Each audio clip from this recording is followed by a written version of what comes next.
Hello दोस्तों, तो आज हम लोग सीखेंगे कि त्रिभुज क्या होते हैं। तो त्रिभुज में हमारे 3 भुजाओं से मिलके बनता है। इसमें 3 कोण भी बनते हैं और त्रिभुज 6 टाइप के होते हैं।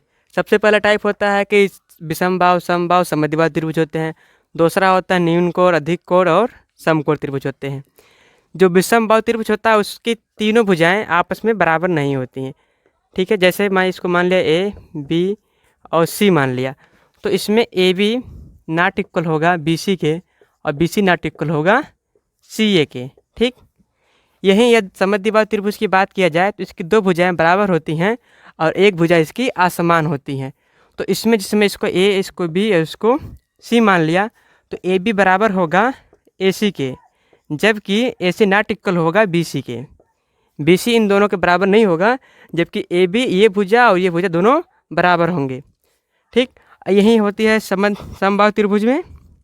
समबाहु त्रिभुज की तीनों भुजाएं आपस में बराबर होती हैं। ये तीनों भुजाएं बराबर होती हैं, तो ये हो जाता है ए बी बराबर बी सी बराबर ए सी।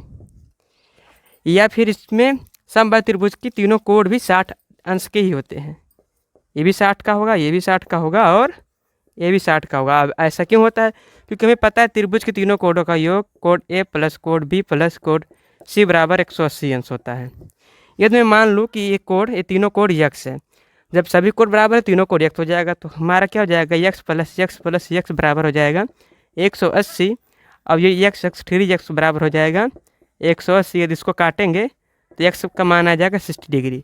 तो एक्स का मान सब जहाँ रख देंगे तो क्या हो जाएगा, हमारा 60 डिग्री निकल जाएगा। इसी प्रकार जो हमारा न्यून कोण होता है, न्यून कोण के तीनों कोण 90 अंश से कम होते हैं। ठीक है, यहाँ थीटा बराबर होता है, थीटा 90 अंश से कम होता है। ठीक है, यहीं पे ये बात करें समकोण की, तो समकोण का एक कोण 90 अंश का होता है। ये जो कोण है 90 डिग्री का है, थीटा बराबर हो जाएगा 90 डिग्री, एक कोण 90 अंश का हो जाएगा, तो समकोण त्रिभुज कहलाएगा। और अधिक कोण त्रिभुज में क्या होता है कि एक कोण उसका 90 अंश से अधिक होता है और 180 अंश से कम होता है। ये कोण जो हमारा है 90 अंश से अधिक हो जाएगा। ठीक, तो ये क्या कहलाएगा, अधिक कोण कहलाएगा। ठीक है, अब तो जैसे कि ये भी हमने आपको बताया कि समबाहु, विषमबाहु और समद्विबाहु, समकोण, न्यून कोण और अधिक कोण त्रिभुज क्या होते हैं। तो अब उन्हीं त्रिभुजों का हम कुछ प्रैक्टिकल दिखाते हैं। जैसे कि ये हमारे पास क्या है, आप लोग को साफ साफ दिख रहा होगा कि ये हमारे पास हमारे हाथ में जो दिख रहा है ये एक त्रिभुज है। ठीक, अभी इसकी जो तीनों भुजाएं हैं, भुजा ये और ये तीनों भुजाएं बराबर है। जब त्रिभुज की तीनों भुजाएं बराबर होती है तो वो त्रिभुज समबाहु त्रिभुज कहलाता है। और जब किसी त्रिभुज की 2 भुजाएं बराबर है तो उसके सामने के एंगल भी बराबर होते हैं। यदि ये और ये बराबर है तो इसके सामने के एंगल ये भी बराबर होगा, इसके सामने का एंगल ये भी बराबर होगा। और जब ये दोनों बराबर है और ये भी भुजा बराबर है तो ये भी एंगल बराबर हो जाएगा। जब किसी त्रिभुज की तीनों साइड बराबर हो तो वह त्रिभुज समबाहु त्रिभुज होता है।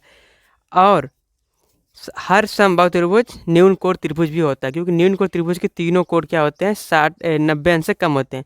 और समबाहु त्रिभुज का तीनों कोण 60 डिग्री का होता है, जो कि 90 अंश से कम होता है। इसी प्रकार यदि मैं इसको समद्विबाहु त्रिभुज बनाऊँ तो अभी देखिए ये जो नीचे वाला साइड हमारा ये दोनों साइड से विषम है। ये दोनों साइड तो भी बराबर है, लेकिन नीचे वाला साइड ज़्यादा है इन दो साइड से। तो इसके सामने के एंगल ये और उसके सामने के एंगल ये दोनों एंगल आपस में बराबर होंगे, जबकि ये एंगल असमान होंगे और ये त्रिभुज समद्विबाहु त्रिभुज कहलाएगा।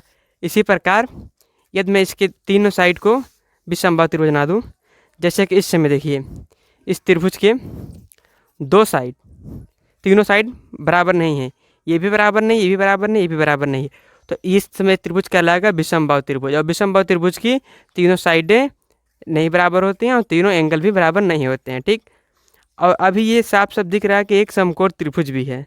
समकोण त्रिभुज का एक कोण 90 अंश का होता है। ठीक, और बाकी दोनों कोण 90 अंश से कम के होते हैं। ठीक है, अभी हम आप लोग को दिखाते हैं अधिक कोण त्रिभुज। तो ये जो हमारा त्रिभुज दिख रहा है यहाँ पे ये 90 डिग्री से अधिक का कोण बन रहा है, इसलिए ये त्रिभुज अधिक कोण त्रिभुज कहलाएगा। ठीक है,